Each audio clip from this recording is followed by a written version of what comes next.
At this time, recognize Mr. Powell, the subcommittee chair, for 5 minutes. Thank you. I thank you, Mr. Chairman.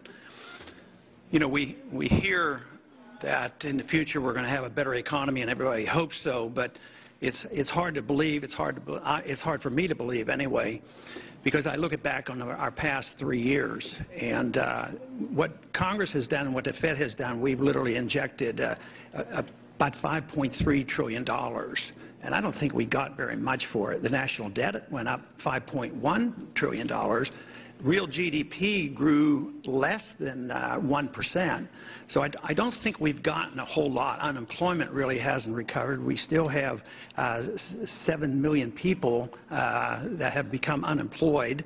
And one statistic that is very glaring, if you look at the chart, is how long people are unemployed. The average time used to be 17 weeks. Now it's nearly 40 weeks they stay unemployed.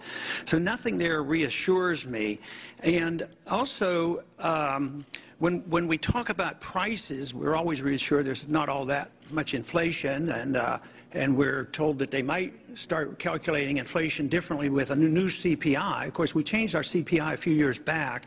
There's still a free market group that calculates the CPI the old-fashioned way, and they come up with a figure, in spite of all this weak economy, the prices have gone up 35%, 9.4% every year. And I think if you just went out and talked to the average housewife, she'd probably believe the 9% rather than saying it's only 2%. So I would say what we have been doing isn't very reassuring with all this money expenditure.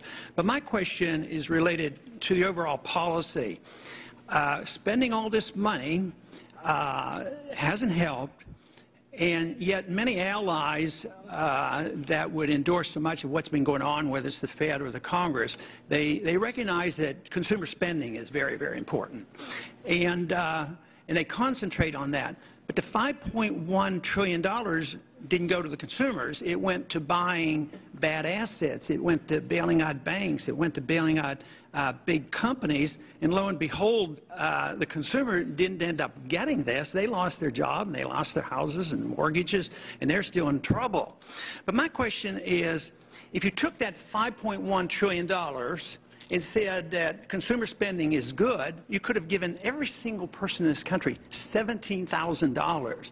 Why is it the program of both the Congress and the Fed to direct the money to the people who have been making a lot of money, instead to the people who, if you argue that the consumer needs to spend the money? I obviously don't advocate this, but I would suggest, you know, maybe it could have worked better. It couldn't have worked any worse. But what is the reason we direct it toward the banks and the big corporations, too big to fail, and we don't pay that much attention to the consumer if it's true, and I don't know if you agree with that or not, that consumer spending is an important issue?